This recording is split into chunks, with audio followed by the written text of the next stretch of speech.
Hello everybody and welcome to the channel. For today's episode, I wanted to talk to you about narcissists and hoovering. So let's jump in.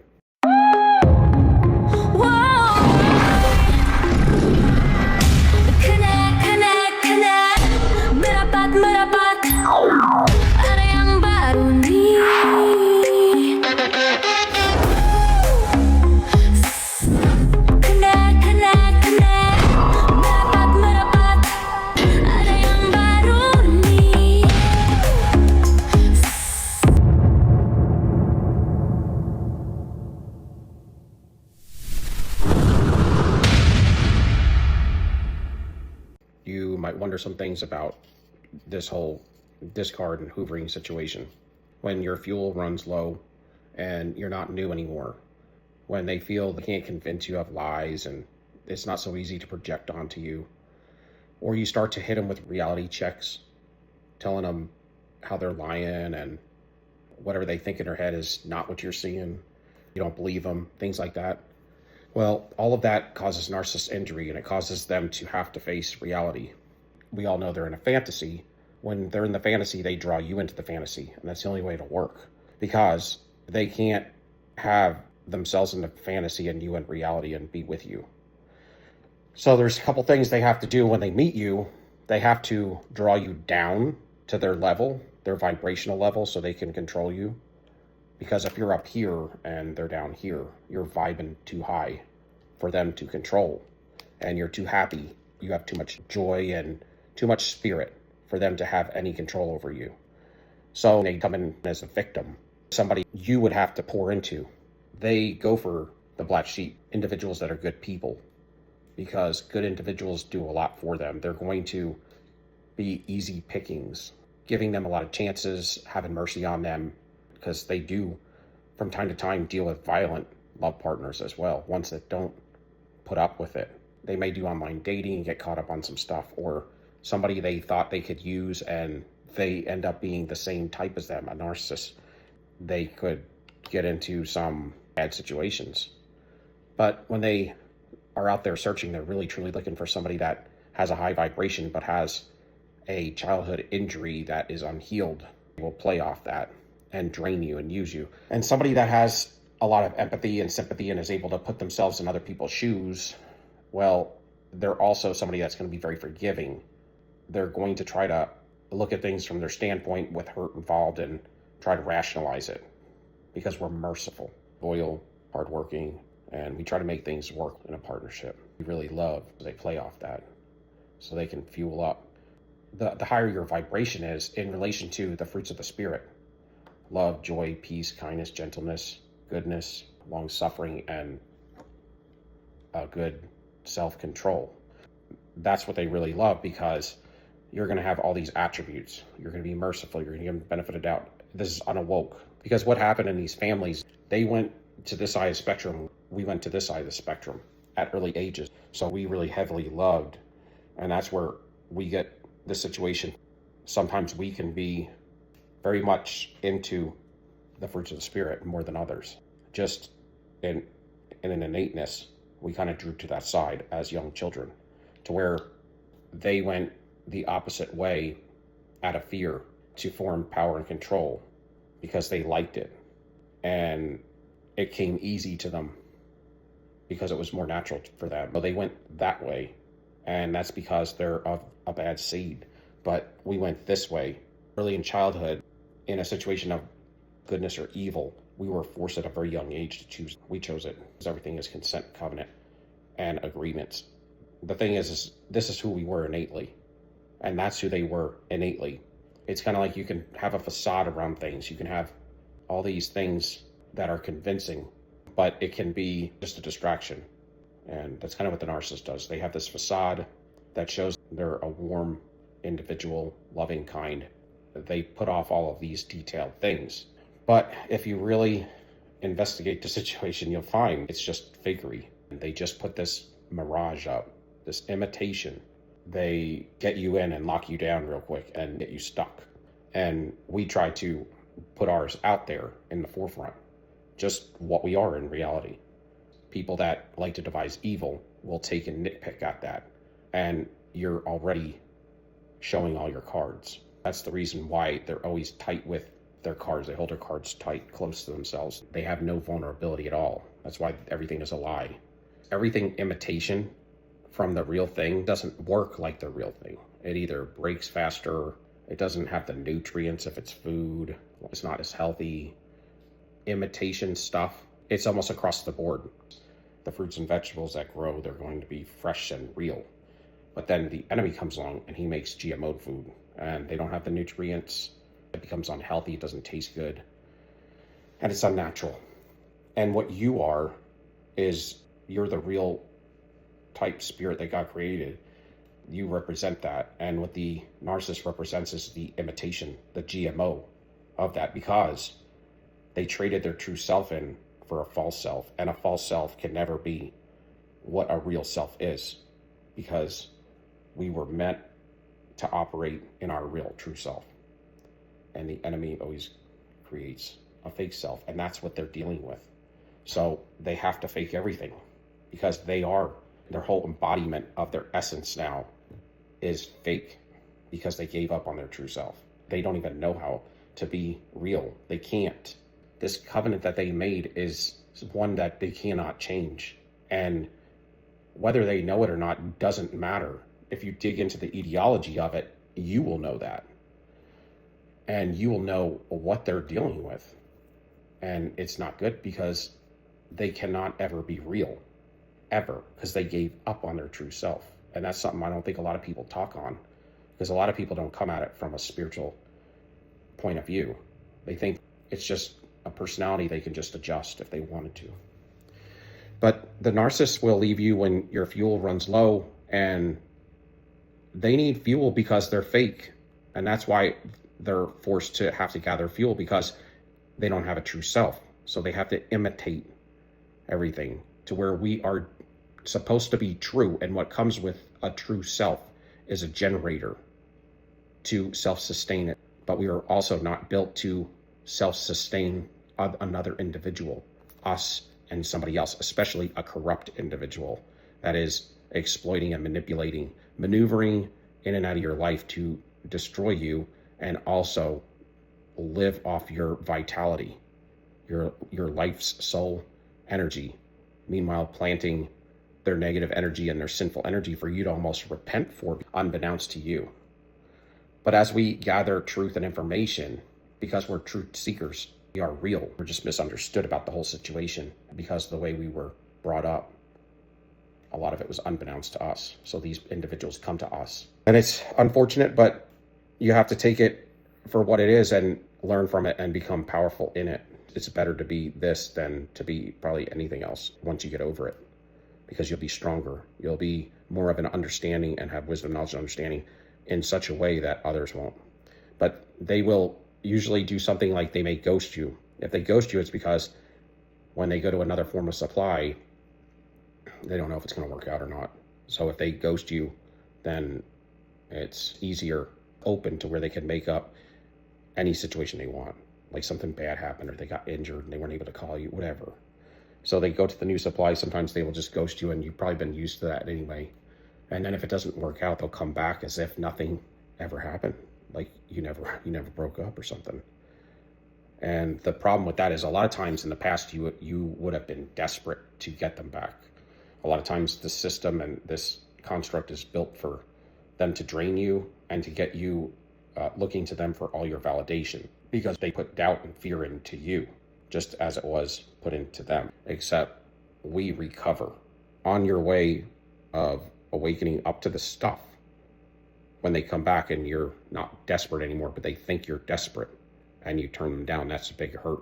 They always think they can treat you however they want, but then come back as if nothing ever happened because they've done it before so many times. They misuse and abuse through power and control, and then think they will always have power and control in the situation with you and them. But it doesn't work that way, because people get tired, and we're not objects as much as they look at you as an object. Well, an object doesn't have feelings, doesn't have emotions, and doesn't change. So really the narcissist is an object. And I'm not trying to be funny, but that's really what they are, objects for the enemy's use. They will try to come back and hoover you like nothing ever happened, thinking they can just come back in. If you let them back in, they will just go to harder abuse, cheating, and all kinds of stuff as they take over everything in your life again and destroy it, because they're destroyers. And they're running that breadcrumbing in the hot and cold with you. The intermittent reinforcement, they are also branching off to the new supply. They're all excited about this new supply right on under your nose. They're with you and they're also with them. So it's great for them. They're destroying you because now you're becoming the black sheep. You're transitioning into the black sheep for them, and the new supply is turning into and transitioning into they're the golden child. They feel great about the new supply, but what happens, they just figure it's always going to be like that because they don't learn. They have arrested development and they don't learn from anything in their past. So what they do is they devalue, destroy you, and jump to that new supply. But it's not the same once they get over there because you have disconnected from them. And so now it's just those two. And those two, they had their facade on the whole time that the narcissist was still with you. And they were throwing all this negative energy on you. So if you refuse them and block them and go no contact, then they have that negative energy. And if you won't triangulate, they can't get a hold of you, or you're just not having it, but you don't feed into any of their negative energy, then that negative energy is going to build up in them and it's got to go somewhere. So what you used to do is you would regulate it. It's kind of like this. They would come home with their dirty energy, all this negative energy, because negative energy builds up, and negative emotions and feelings when you're out there pulling tricks on everybody and manipulating everybody for the service of you, essentially, because they're self-serving. When they come home, they will throw it off on you, tell you that's what you are in a certain sort of way. And a lot of times you would accept it unbeknownst to you and feel all bad about it. So then they would have new vitality and go out there every day and continue to live because you're giving them your life force energy.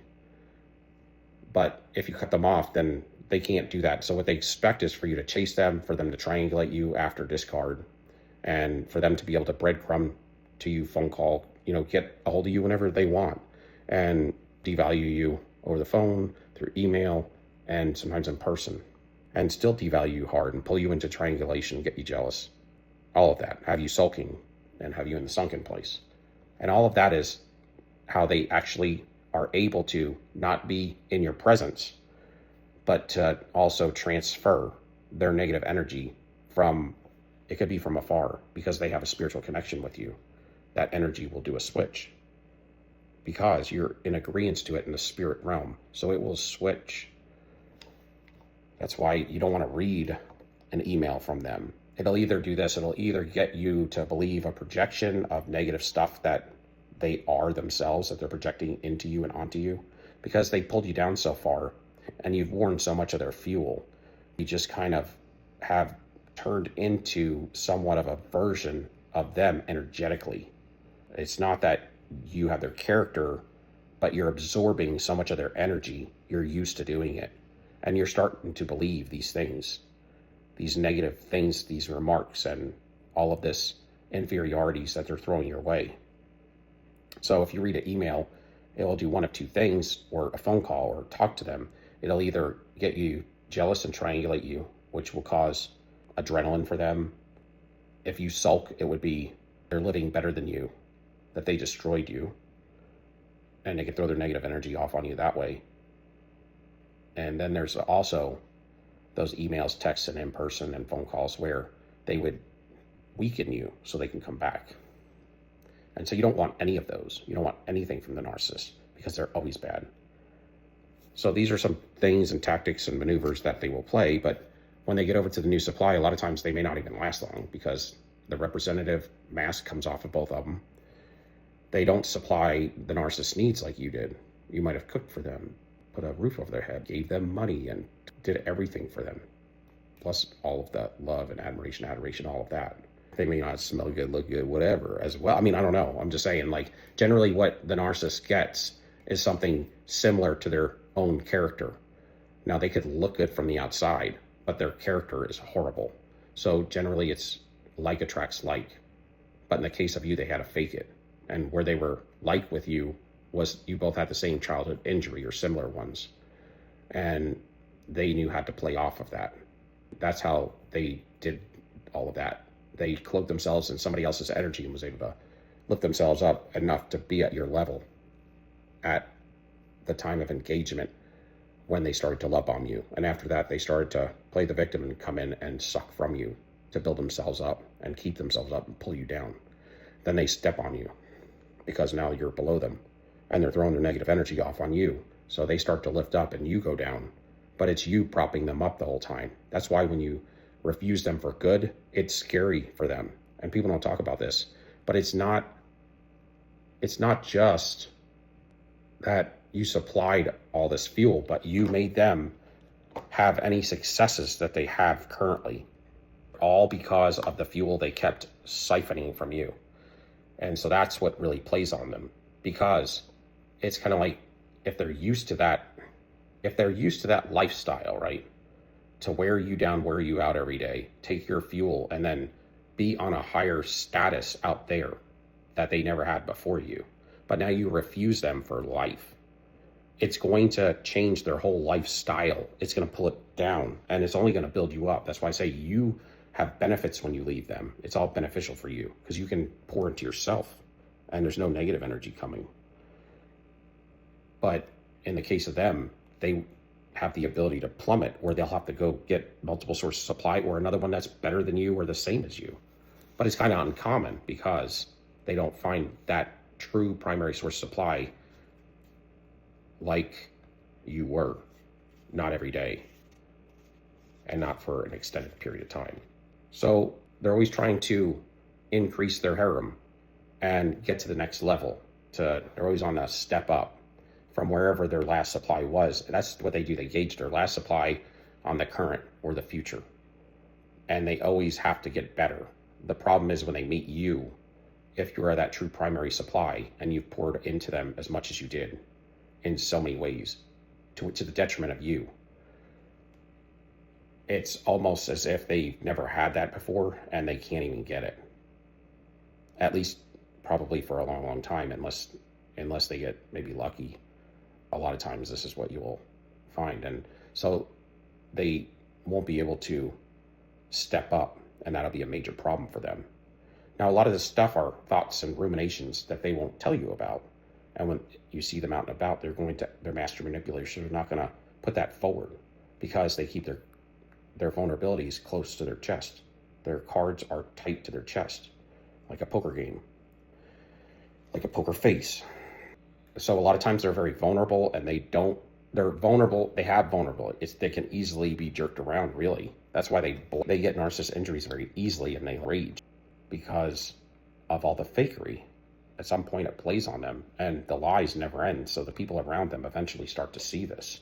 If there's any kind of longevity that they have with the narcissist, at some point they take it with a grain of salt, whatever they say, and they start to look like they get around, because they can't help that unless they keep their personal life completely secret.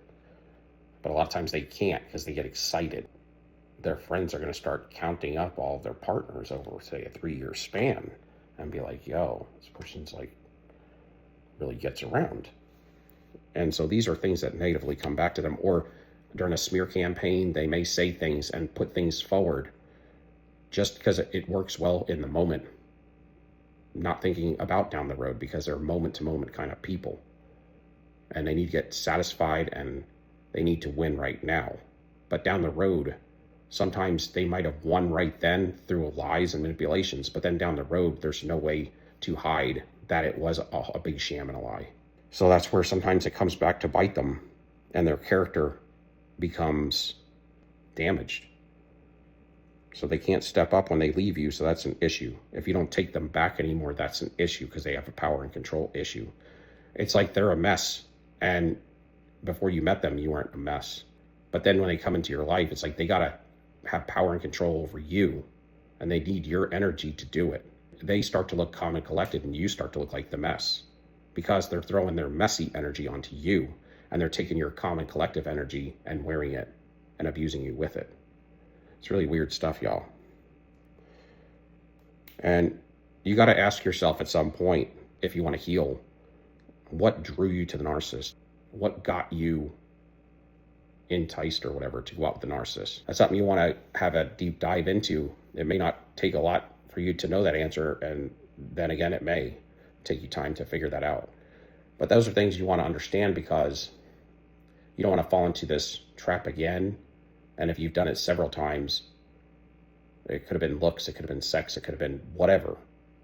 But what was it that drew you into this toxic relationship? So that you can avoid it next time, knowing that you need not just one thing like that, but you need several things, and create boundaries around your life of things that you have to have that are needed and that you can't live without, that you have to receive from this individual, a certain amount of respect and love and care and reciprocity, loyalty and trust and love, these things. And you build your boundaries based on what it's going to take for you to feel comfortable in life with a love partner. And then don't play around after that. A lot of people play around where they're like, oh, I'm just seeing this person for now. But that's how you get stuck with toxic people. You're better off to be by yourself until you find that right person, and focus on yourself and just continue to build empaths into your future, instead of allowing for empaths of past and present toxic people back in. And that's what they do. That's why they ghost you. That's why they don't give you closure, to build an empath back into you that will be easy for them, one that's got room to manipulate. And that's why a lot of times the narcissist will never answer questions. They won't deal with you person to person, but it's like a lot of times through other people, because they could always deny things that they said. If they're going through other people, they could always say they didn't say it. And for them to deal with you versus dealing with somebody through somebody, for instance, is a power and a control situation. They're giving up power and control to deal with you one-on-one. So they don't like to do that.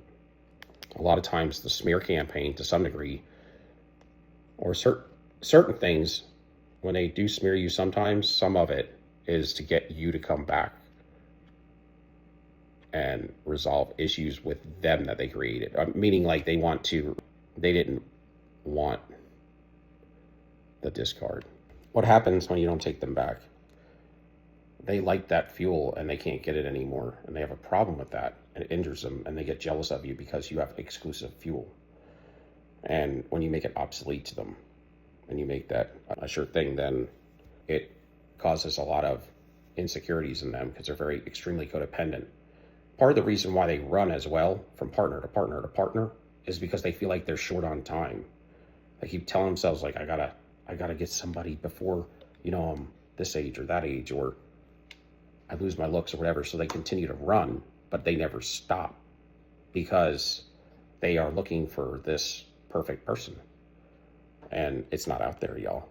So that's part of the habitual lies that they believe, and games that are actually played on them.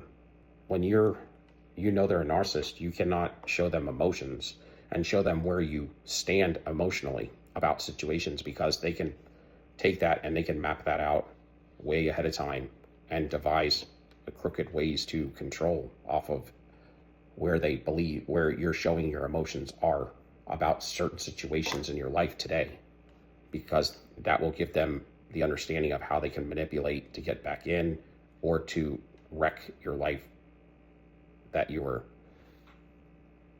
planning. So you can't really show them emotions, because they're very good at finding those weak points, those vulnerabilities. You can only really show those vulnerabilities to somebody that you can trust and that's loyal to you, and something to be careful of, and behind closed doors mainly, which is the way it has to be. Because if they get this information or you just freely give it to them, then they're going to devise ways to destroy your future or to get back in by manipulating, because they know where your heart stands. And sometimes, in some cases, when you're with the narcissist and you can't get away, and you're trying to set your ducks up, as they say, because the narcissist will leave you and destroy you and take everything, say financially or whatever. They'll wreck everything on your end, and they'll walk away with the whole bag of goods. So you really if you're getting your ducks lined up and you want to treat this relationship like a physically abusive relationship would, where you almost have to have a safe spot and plan it in secret, which means that you're going to have to act unauthentic with them during those time periods and instances that you're still with them until you get things all nailed down so you can get out of there the right way and protect your finances or your situations with your children, whatever. Because they will take and destroy everything. So you're going to have to almost wear a mask yourself, and that kind of can suck, but you can't be around a manipulator trying to get away from them and be completely honest with them. You'll never, you'll never get out of the situationship and be able to do anything if you leave it like that.